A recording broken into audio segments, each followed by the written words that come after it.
If we really want to be serious about equity, workforce development, and generally hope for the future of our country, it should all start with early childhood education. You'll hear from CEO William Browning how Clayton Early Learning in Denver is leading a charge to provide hope for children, their families, and educators, and create valuable generational outcomes that will ripple across Colorado and the nation. On this episode of Making Our World Better.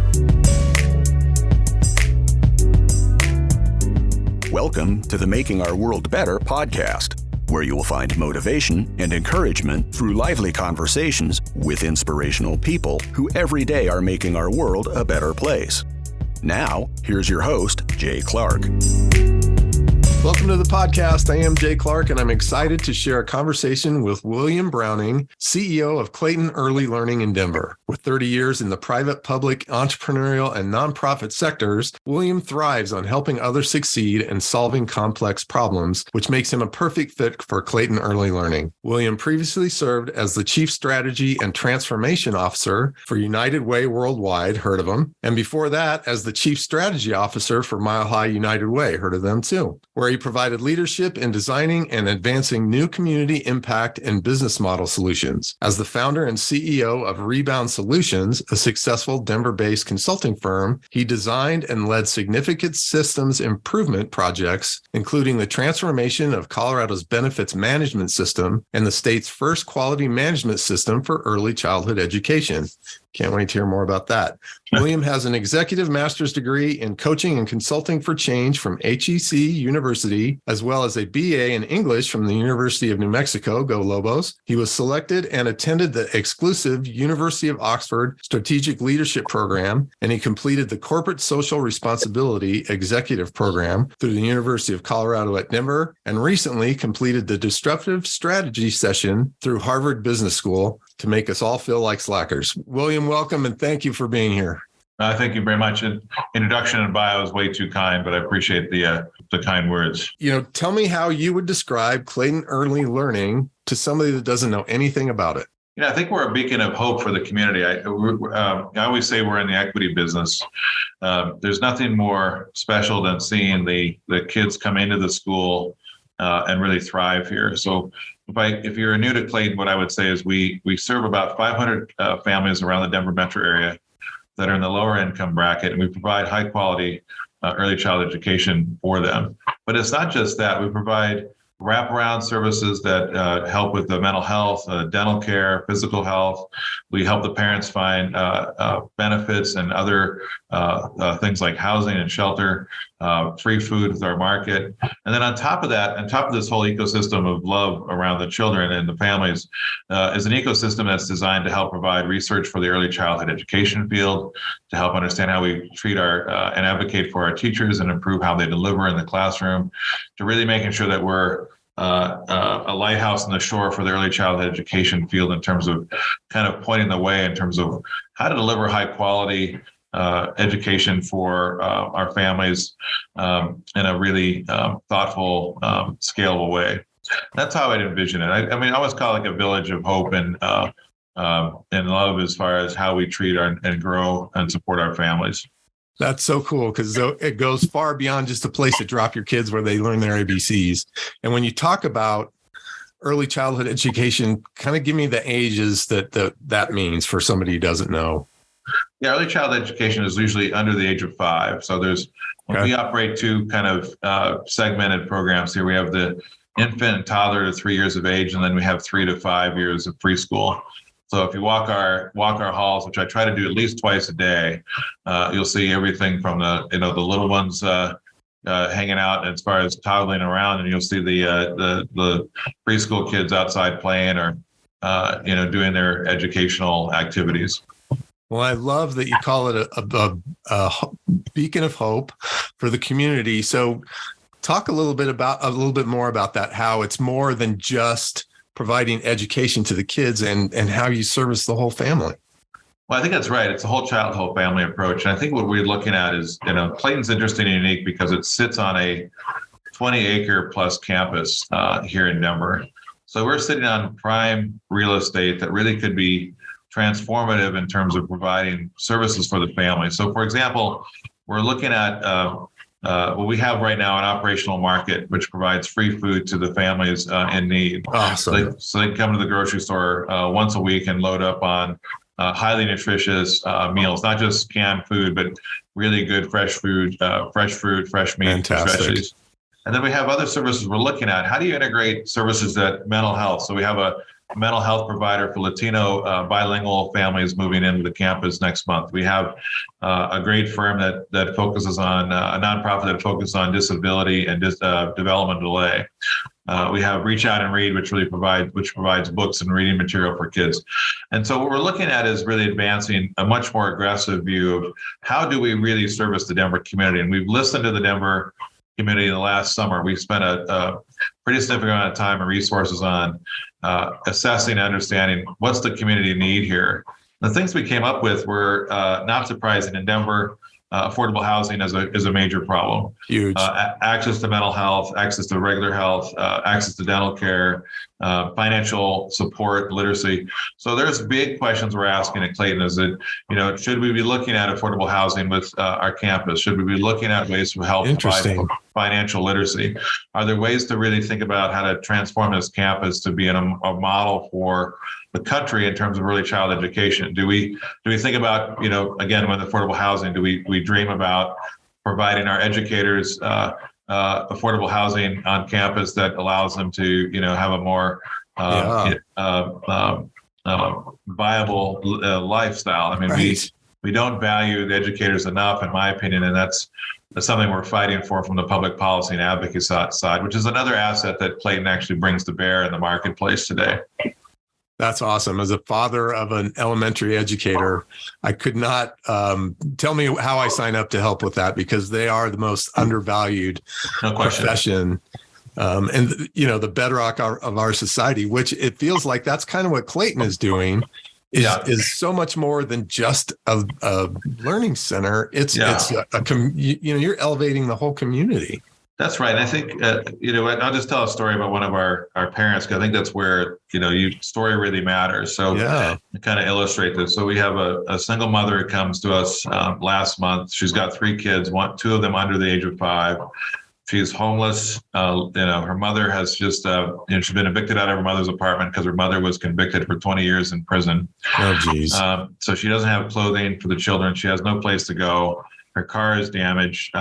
So within 2 weeks of her being enrolled at Clayton, her kids are accessing high quality childcare. We found her shelter at one of our partner NGO operations. We've fixed her car. We've got her clothes for her kids. We put her on all kinds of the federal and state benefits that she needs, is eligible for, and should be taken advantage of. And now she's moving from survival to a little bit more toward the thriving side. She's in a career placement program. She's getting educated. Her kids are in good shape. And so it's more than just, like you said, just a drop off. It's really the whole family. How do we move these families? And it's an equity business, right? How do we provide equity for this, equity for the kids, equity for the family, and equity for the educators is really our big three spheres of driving equity in the organization. So it's remarkable. So talk a little bit about how valuable it can be, and what are the short-term and long-term impacts when kids can receive a high-quality early childhood education. Well, people may not realize it, but the first 5 years of brain development are pretty profound for a child. So the ability for a child to have exposure toward learning environments is absolutely critical from an academic and a social development side. So both short-term and long-term, what you see is that if you really try to shoot for the larger goal, which is that kids are able by 3rd grade to be able to read to learn.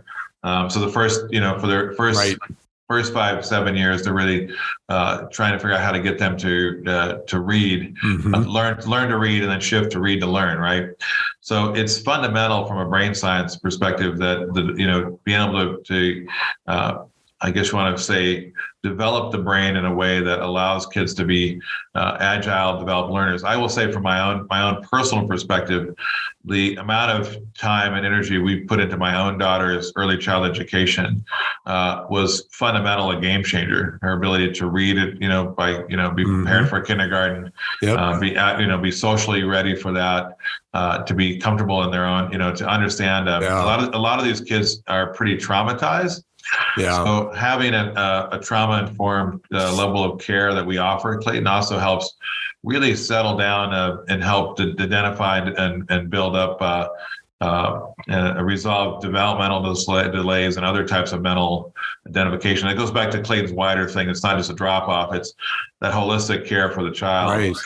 So I think, in my mind, the both short and long terms, I always say that early childhood education should be seen as a larger economic issue for the country of the United States. And thinking about, you're unlocking trillions of dollars of potential workforce development by high quality childcare, getting people back to work. And it's really about national defense. If you really want strong, educated children, you start them at birth. If you see the most developed countries in the world have sophisticated, early child care paid for systemically as part of the start of the child's life. And I argue that America should be spending more federal dollars to actually beef up that capability. That this should be a systemic investment, not an investment that the parents have to make on their own. It should be like K-12 education, frankly. Could not agree more. And I mean, especially when you talk about, big buzzword is diversity, equity, and inclusion. Right. How much bigger of an equity can you be than leveling the playing field through education? That's exactly right. And if you think about it, my ability and my resources for my daughter are significantly different than someone who does not have those resources. So it absolutely is an equitable start. So these kids that we have here, the 500 or so children we're serving, we are looking at them having having that head start, having that fair start, for kindergarten. So they're not developmentally behind, and because then you're looking at K-12 system being one that just is remediating and fixing and trying to get people to catch up, and that's a very expensive business proposition. And I think it's an unacceptable business proposition for our kids in this community. Yeah. So how are families coming to be part of the Clayton family? We have a significant and sophisticated community family educator group that actually goes and identifies and recruits and enrolls the families in need. So, and there's significant need in Colorado. We do not have sufficient bandwidth to cover all the children that are of course needed. Yeah. Well, and talk a little bit about that. Where do you see Colorado ranking in the kind of services that Clayton provides? How do we compare?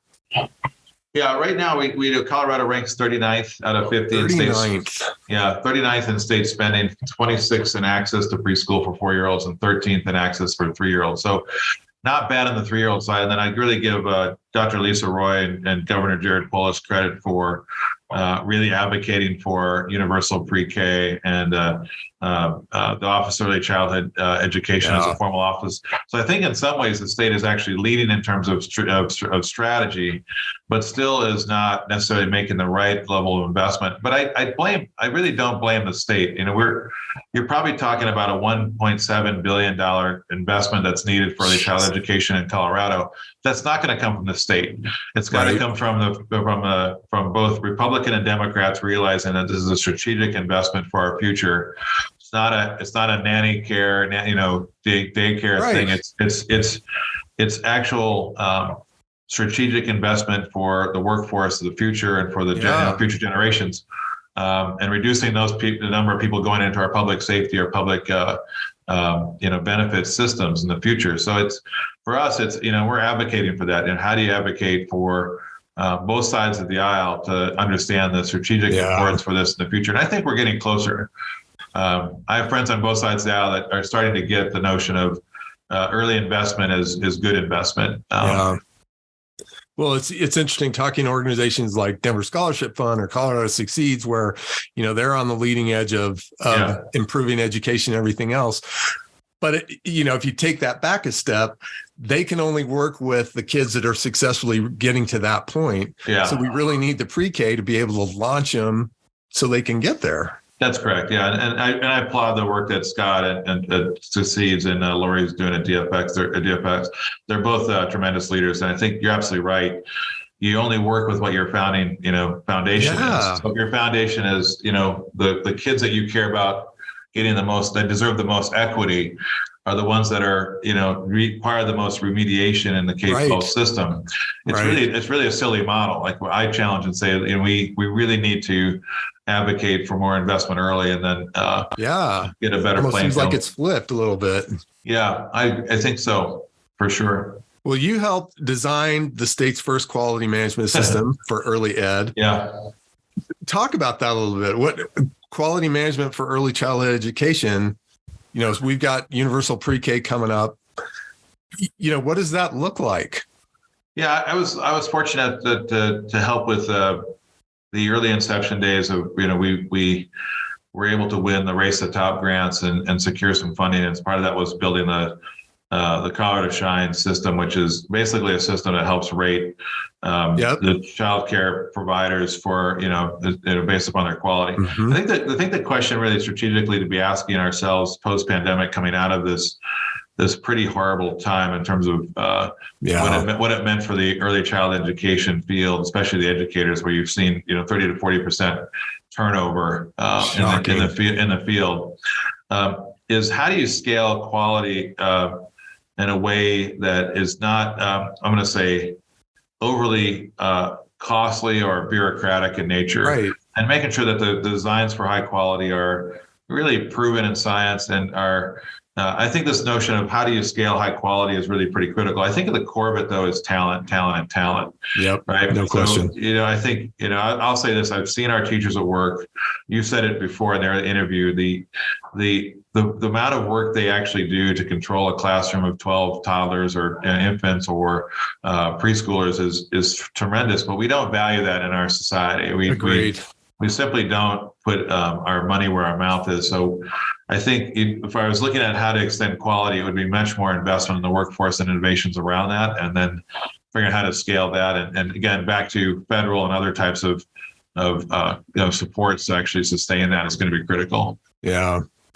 Well, you've been at this for a while now in one form or another. Where does the desire to work in this space really come from for you? Yeah, for me, I think it really started with, being educated in a few years ago when I wrote did the Race to Top work, the strategy side. Mm-hmm. So I'm a strategist by trade. For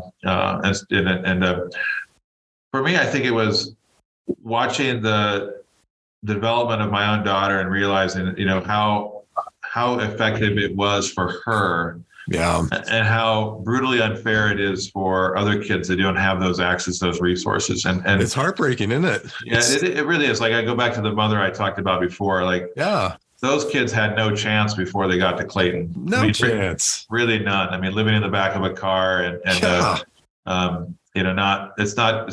not real. So for me, and I also think I'm also an entrepreneur and a business person. And I look at, this is good business. It's about producing the workforce and the leaders of the future. It is about creating, you talked about diversity. You want diversity of a workforce. It's about making sure we are equitable in how we deliver that. And I think it's, also, I'll say this, what really makes me excited about Clayton is that it's the full potential to really transform in the community. Like this campus, this approach, rethinking the model and really being a leader.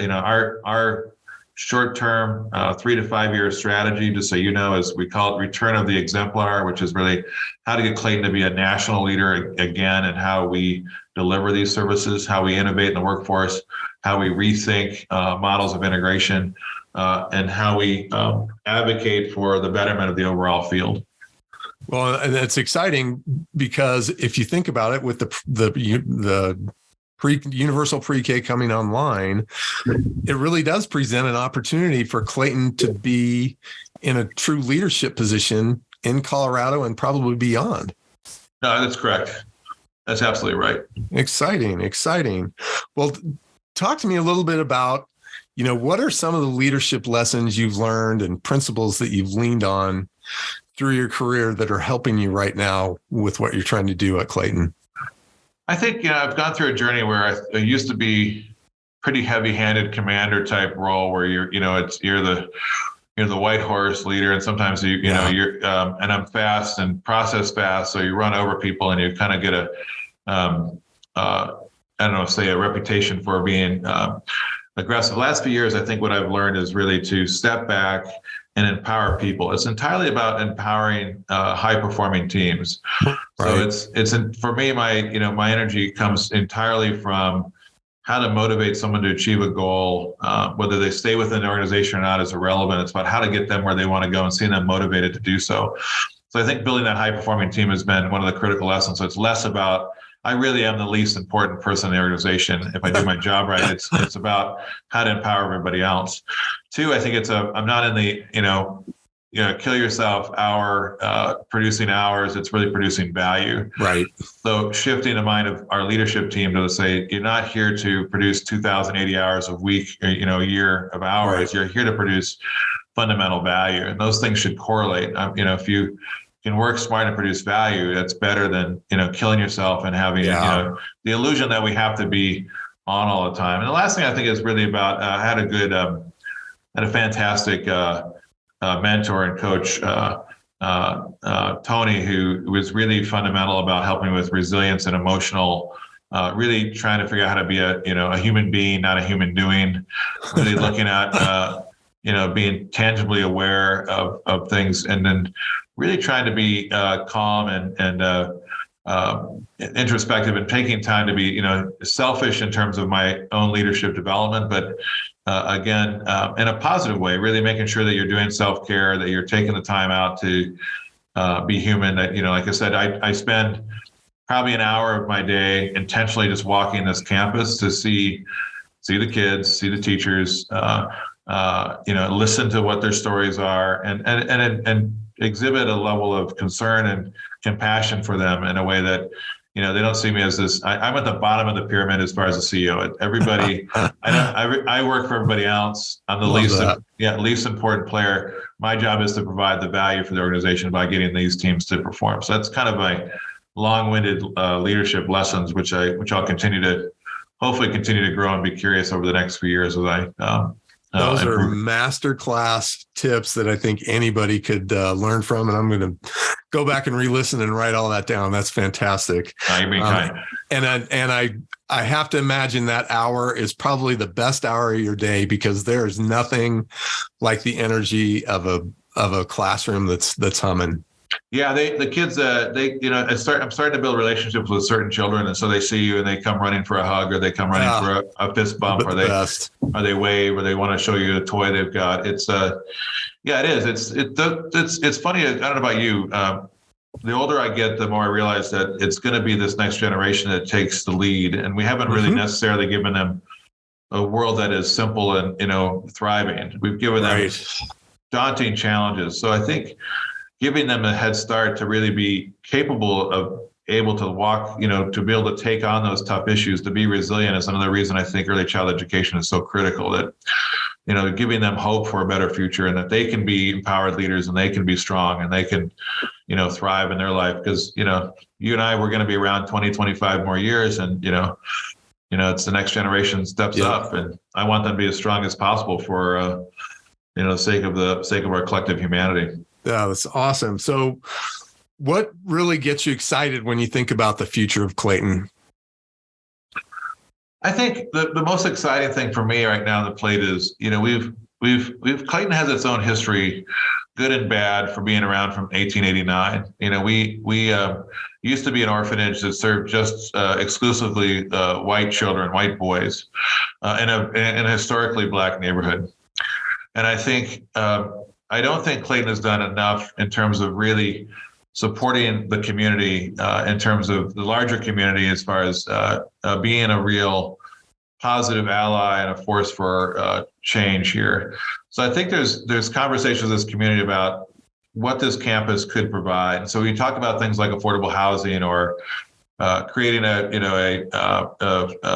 financial capability to maybe support the community differently, or thinking about mental health integration or other services that this larger community could tap into, I think it really becomes a really exciting potential for us and a way, I don't want to say, making reparations for the past, but to a degree, it kind of is about recognizing, we're in this great stage of openness and awareness in America. And I think we're looking at that as well, saying, we've got assets and capabilities to be a different type of organization. How do we embrace that? And how do we really help the larger community thrive in addition to the services we provide? I think opening this campus is going to be one of my top priorities for the next 5 years. Well, and it's being opportunistic, right? It's like we're in the right place at the right time to do this. So we have the opportunity to step forward. Correct. Yeah, correct. Awesome. Well, we'll change gears just a little bit as we wind down and respect your time. Tell me something that you will listen to, read, or watch today.